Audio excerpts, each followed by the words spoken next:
السلام عليكم ورحمة الله وبركاته. نحمد ونصلي على رسوله الكريم أما بعد.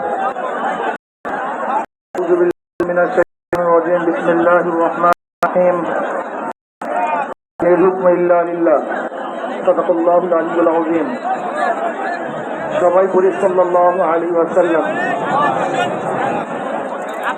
ইসলামী আন্দোলন বাংলাদেশ কর্তৃক আয়োজিত আজকে মহাসমুদ্রের সম্মানিত সভাপতি আমাদের শেরে তাজ হযরত শাহ হুজুর চরমনাই দামাত বারকাতুল আলিয়া মঞ্চে উপবিষ্ট জাতির শ্রেষ্ঠ সন্তান শ্রদ্ধাভাজন ওলামায়ে কেরাম, ইসলামী দলের নেতৃবৃন্দ, অন্যান্য দলের নেতৃবৃন্দ, সামনে উপবিষ্ট ইসলাম প্রিয় দেশ প্রিয় ভাইয়ের আমার, আজকে সম্মেলন কেন? আমরা প্রিয় নির্বাচন চাই, সংখ্যানুপাতিক হারে নির্বাচন চাই। বিএনপি কেন মানছে না? আমরা জাতীয় সরকার করব,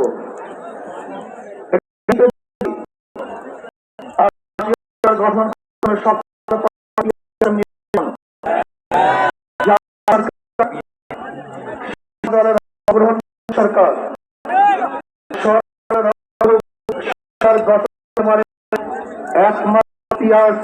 নির্বাচনের ভিত্তিতেই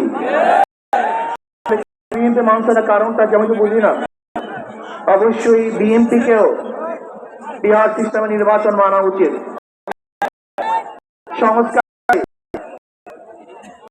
বিএনপি আমরা সরকার গঠন করে ক্ষমতায় গিয়ে সংস্কার করব। প্রথম প্রশ্ন হলে এই, আগামীতে বিএনপি ক্ষমতায় যাবেন আপনি কে দিয়েছে? আপনি কিভাবে ভেবেছেন যারা ৯৯ থেকে ৯৬ থেকে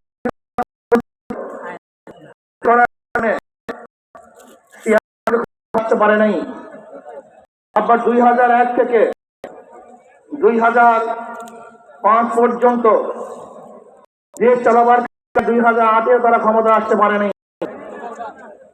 ২০০১ বিএনপি ইশতেহার ঘোষণা করেছিল, সেই ইশতেহারের মধ্যে ১০% বিএনপি বাস্তবায়ন করতে পারে নাই। এমনকি ২০০১ বিএনপির ইশতেহারের ১ নম্বর শর্ত তারা পালন করতে পারে নাই। আমি বিশ্বাস করি আগামীতে ক্ষমতায় কে যাবে না না যাবে আমি জানি না, কিন্তু বাংলাদেশের জনগণ কোন দুর্নীতিবাজ, চাঁদাবাজ, দখলবাজ, খুনিদেরকে আর ক্ষমতায় নিবে না।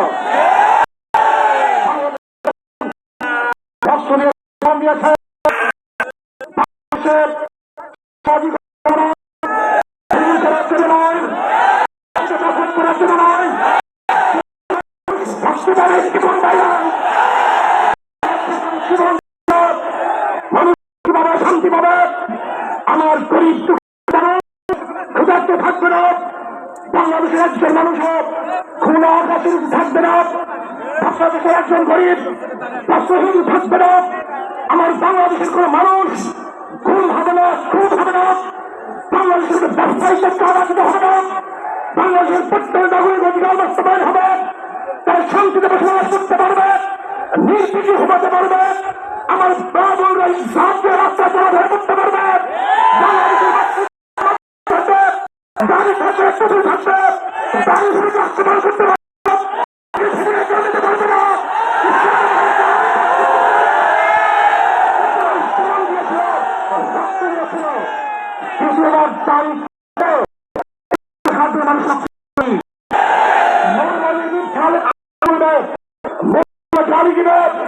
আজকে টুপি চাই আমাদের ক্ষমতায় শিখে দেবে না, এই স্লোগান শোনার জন্য শক্তি দেয় নাই। এই দৃশ্য দেখার জন্য বুকের তাজা রক্ত জমিকে খেলতে মানুষ শাহাদাত বরণ করে নাই, বরং বাংলাদেশের মানুষ শাহাদাত বরণ করেছিল। এই জাতিকে মুক্তি দেওয়ার জন্য, কোরআন ও সুন্নাহর আইন বাস্তবায়ন করার জন্য। বাংলাদেশের মানুষ ওই ভারতের গোলামি করার জন্য রক্ত দেয় নাই। বাংলাদেশের মানুষ ভারত আমাদের দেশের কর্তৃত্ব নেতৃত্ব করবে, আমেরিকা আমাদের দেশের কর্তৃত্ব নেতৃত্ব করবে। এর জন্য বাংলাদেশের মানুষ জীবন বাইরে রক্ত দেয় নাই। বাংলাদেশের মানুষ স্বাধীন, তারা নিজেরা আইন প্রণয়ন করবে, নিজেরা সংসদ পরিচালিত করবে, তারা নিজেদের পায়ে দাঁড়াবে। বাংলাদেশের মানুষ জীবন দিতে পারে, কিন্তু কার গোলামি করতে পারে না।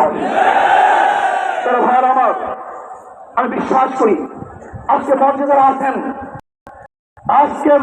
আছেন, যদি আমরা মুনাফিকি না করি, মঞ্চে যারা আছে যদি মুনাফিকি না করি, মুখের এবং কাজের কথা যদি একসাথে থাকেন, মুখের সাথে কাজের যদি দূরে থাকেন, আমি এই লক্ষ জনতার সামনে কসম করে বলতে পারি আগামীতে ক্ষমতা দেবে ইসলাম, ক্ষমতা দেবে ইসলাম।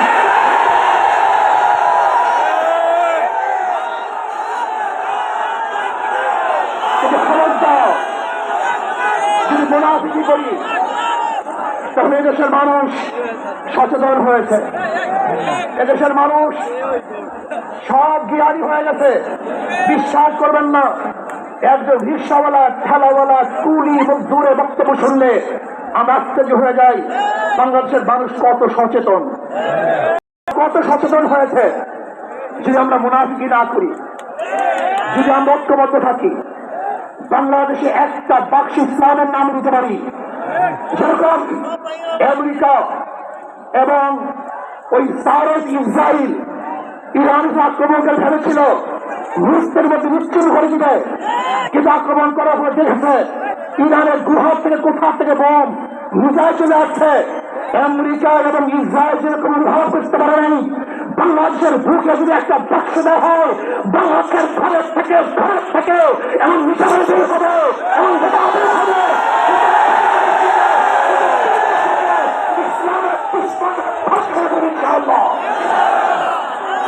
ঐক্য হন, মুনাফিকি করবেন না, একসাথ হন, ঐক্যবদ্ধ হন। এইটা আমার মেসেজ থাকবে।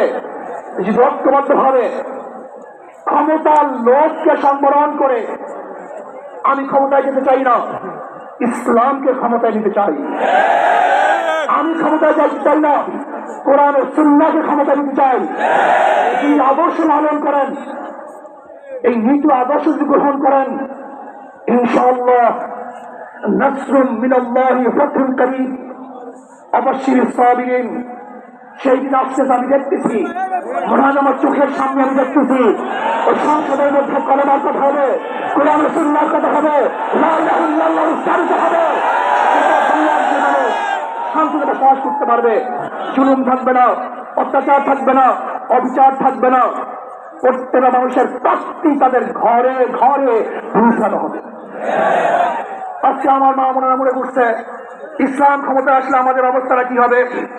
ইসলাম ক্ষমতা আসলে প্রত্যেকটা মা বোনের ন্যায্য অধিকারকে প্রতিষ্ঠা করা হবে। ইসলাম ক্ষমতা আসলে আগামী 5-10 বছরের মধ্যে সমস্ত গরিবরা দরিদ্র সীমার উপরে চলে যাবে। ইসলাম ক্ষমতা আসলে 28 লক্ষ কোটি টাকা বিদেশে পাচার হবে না, দুর্নীতি থাকবে না, জুলুম থাকবে না, অত্যাচার থাকবে না, নির্বিচার কোনো মানুষ আর খুন হবে না, খুন হবে না। ইসলাম ক্ষমতা আসলে শ্রমিকদেরকে তাদের অধিকার আদায়ের জন্য রাস্তায় নামার কোনো প্রয়োজন হবে না। ইসলাম ক্ষমতা আসলে কৃষক, শ্রমিক, মজদুররা তাদের অধিকারকে প্রতিষ্ঠা করার জন্য ইসলামী সরকার তাদেরকে নিয়ে গবেষণা গঠন করে তাদের প্রাপ্তি তাদের কাছে পৌঁছায় দেবে। আসুন ইসলাম হুকুমত কায়েম করার জন্য আমরা চেষ্টা করব। আজকে আমাদের জনসভায় যশোর থেকে আমার কিছু ভাই আসার সময় তারা এক্সিডেন্ট হয়ে শাহাদাত বরণ করেছে। আল্লাহ তাদেরকে জান্নাতুল ফেরদাউস দান করেন। আমার অনেক ভাইয়েরা আহত অবস্থায় আছে, আল্লাহ পাক তাদেরকে সুস্থ করে দেন। আসুন আজকে জনসমুদ্রে আমরা আসছি, আমাদের টাকা নাই, পয়সা নাই, নিজের পয়সা দিয়ে এসছি, নিজের খানা খেয়েছি।